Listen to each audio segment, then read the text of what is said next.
Hey, I'm joined by Ron Van Rootselar, who is the founder of Redemption Golf, and this is a pretty interesting little item you got here, Ron. Can you tell me about it?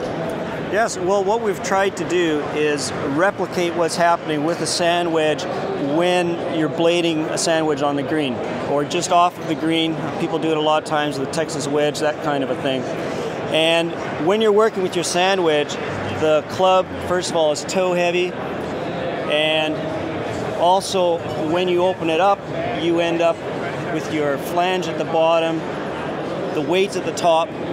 So now what we've got is higher center of gravity, which is going to allow the mass to go right through the golf ball.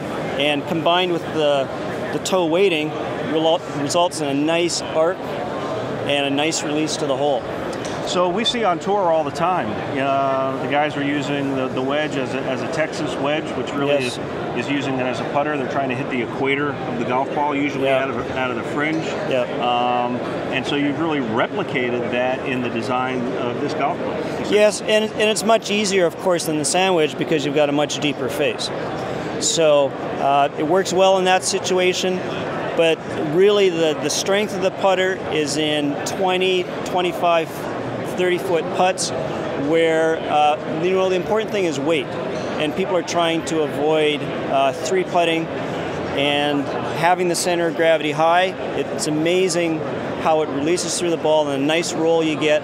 I'll put the putter up against anything on the market as far as immediate, as close as possible to forward roll.